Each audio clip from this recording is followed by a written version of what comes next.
नमस्कार, मैं हूँ दिशा। तो दुनिया की राजनीति में कुछ ऐसा बदलाव शुरू हो गया है जो आगे आने वाले वक्त में मिडिल ईस्ट का पूरा समीकरण बदल सकता है। जिस तरीके से अमेरिका ने सालों तक अपने रणनीतिक गठबंधन नेटो के जरिए पश्चिमी देशों को एकजुट रखा, अब वैसा ही कुछ इस्लामिक दुनिया में बनने की तरफ बढ़ रहा है। ईरान की कोशिशें, अरब देशों का समर्थन और इसराइल के खिलाफ बढ़ती नाराजगी, ये सब मिलकर एक बड़े बदलाव की तरफ इशारा कर रहे हैं।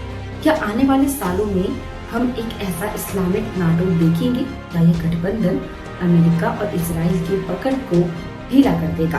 तो आइए इस पूरे के पूरे मुद्दे को विस्तार में समझते हैं। तो सबसे पहले हमें ये समझना बहुत जरूरी है कि अमेरिका और इसराइल का मिडिल ईस्ट में प्रभाव कैसा है। तो नेटो यानी कि नॉर्थ अटलांटिक ट्रीटी ऑर्गेनाइजेशन, ये अमेरिका की अगुवाई में बना था, जिसमें यूरोप और अमेरिका जैसे देश शामिल हुए। इसका मकसद था सोवियत संघ और उसके प्रभाव से सुरक्षा देना। समय के साथ नेटो ने पश्चिमी देशों के हितों की रक्षा की। अब सोचिए वही पैटर्न अगर इस्लामिक देशों में लागू हो जाए, जहां मुस्लिम देश एकजुट होकर सुरक्षा और रणनीति का काम करें, तो ये अमेरिका और इसराइल की ताकत को चुनौती दे सकता है। अब इसराइल की नीति, अमेरिका की सैन्य उपस्थिति और अरब देशों पर उनके प्रभाव ने मिडिल ईस्ट को वर्षों से अस्थिर रखा है। तो अब हुआ कुछ यूं कि ईरान ने इस असंतुलन को महसूस किया और बार बार कहा कि मुस्लिम देशों को एक साथ आ जाना चाहिए।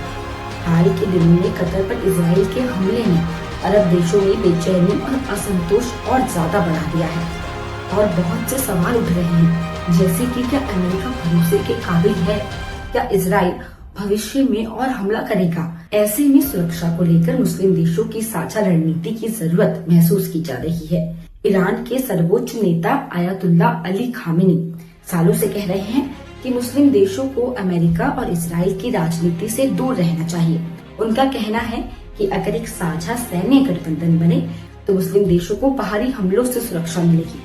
अब ईरान का सपना क्या है? तो अगर ईरान के सपने की बात की जाए तो उसका सपना है कि एक साझा सेना हो, साझा रक्षा और हमले की नीति तैयार की जाए, तकनीकी और सैन्य सहयोग मिले, किसी भी देश पर खतरे की स्थिति में सामूहिक प्रतिक्रिया की जा सके। तो ईरान के पूर्व कमांडर मोहसिन रजाई ने साफ चेतावनी दी है कि अगर इस समय कतर पर हुए हमले का जवाब नहीं दिया गया तो सऊदी अरब, तुर्की और इराक अगली बारी में होंगे। उनका कहना है कि यदि मुस्लिम देशों ने निर्णायक कार्रवाई नहीं की तो इसराइल अन्य देशों पर भी हमला कर सकता है।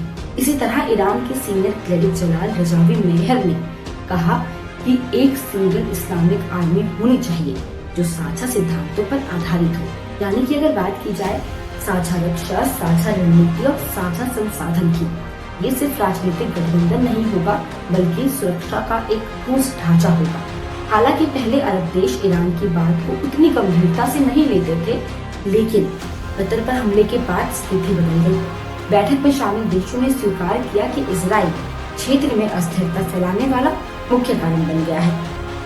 अरब नेताओं का कहना है कि यदि समय रहते प्रतिक्रिया नहीं दी गई तो पूरे क्षेत्र की सुरक्षा खतरे में पड़ सकती है। अरब देशों के कई प्रतिनिधियों ने माना कि अमेरिका की भूमिका संदिग्ध हो गई है। अब देखिए, अमेरिका ने कतर को हमले से पहले जानकारी नहीं दी, जिससे भरोसा कमजोर हो गया। अब कई सुरक्षा एक्सपर्ट्स का मानना है कि आगे आने वाले समय में अगर साझा सैन्य ढांचा नहीं बनाया गया तो अरब देश एक एक कर इसराइल के हमलों का शिकार हो सकते हैं। अब सऊदी अरब, यूएई, कतर जैसे देश बातचीत में शामिल हो रहे हैं। ईरान ने मिसाइल डिफेंस सिस्टम देने का प्रस्ताव भी दिया था, जिससे अमेरिका की सैन्य पकड़ को चुनौती मिल सकती है। अब अगर ये गठबंधन आकार लेता है तो इसकी संरचना कुछ इस प्रकार हो सकती है। सबसे पहले हम समझते हैं साझा सैन्य कमांड को, एक केंद्रीय नेतृत्व जो संकट के समय सभी देशों को निर्देश दे। दूसरा, अगर हम जाने तो रक्षा और हमला दोनों पर फोकस किया जा सकता है।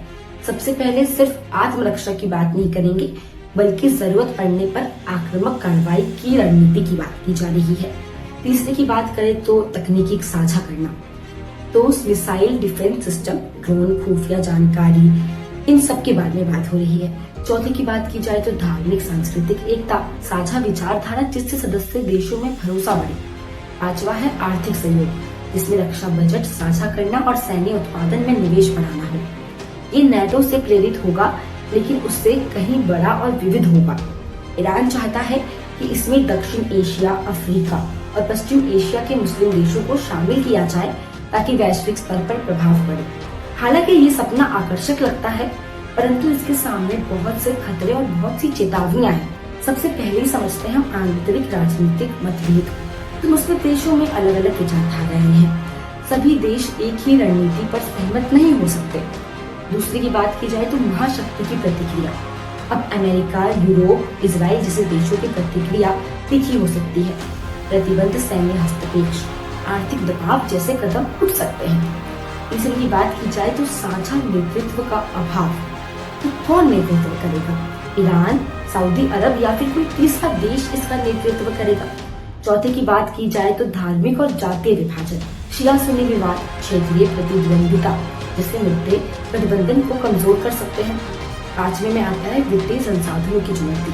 तो बड़े सैन्य गठबंधन के लिए भारी निवेश की जरूरत होगी और साथ ही में कूटनीतिक अलगाव का डर। यदि पश्चिमी देशों से दूरी बढ़ी तो आर्थिक संकट का सामना करना पड़ सकता है। इन सब के बावजूद बढ़ते खतरे और साझा सुरक्षा की जरूरत इस गठबंधन को संभव बनाती है।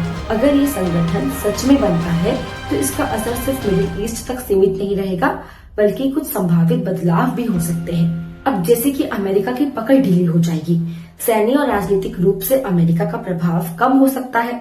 साथ ही में इजराइल पर अंकुश, इजराइल के हमलों पर सामूहिक प्रतिक्रिया से उसे रणनीतिक नुकसान हो सकता है। साथ ही में नई शक्ति संतुलन, रूस और चीन जैसे देशों के साथ नए समीकरण बन सकते हैं। अब वैश्विक तेल और व्यापार राजनीति, मिडिल ईस्ट की आपूर्ति पर नियंत्रण साझा होने से विश्व अर्थव्यवस्था यानी कि वर्ल्ड इकोनॉमी प्रभावित हो सकती है। और धार्मिक राजनीतिक ध्रुवीकरण, दुनिया में दो बड़े ब्लॉक बन सकते हैं, पश्चिमी और इस्लामिक। लेकिन इसके साथ साथ ये भी ध्यान रखना होगा कि किसी भी सैन्य गठबंधन के बढ़ने से तनाव भी बढ़ सकता है। अब सवाल ये है, क्या ये सुरक्षा का साधन बनेगा या नई टकराहटों का कारण? तो कुल मिलाकर मिडिल ईस्ट की राजनीति में भूचाल आने वाला है। ईरान की पहल, अरब देशों का समर्थन, इजराइल के खिलाफ बढ़ती नाराजगी, ये सब मिलकर एक ऐसे सैन्य गठबंधन की ओर बढ़ रहे हैं जो नेटो की तर्ज पर तो होगा ही, शायद उससे भी बड़ा हो सकता है। लेकिन इसके सामने कई चुनौतियां भी हैं। अब सवाल यही है कि क्या मुस्लिम देश एकजुट होकर सुरक्षा की नई राह बना पाएंगे या फिर आंतरिक मतभेद इसे शुरू होने से पहले रोक देंगे। आज के लिए इतना ही। ऐसी और खबरों के लिए देखते रहे GMT गाइड मेमो टॉक। धन्यवाद।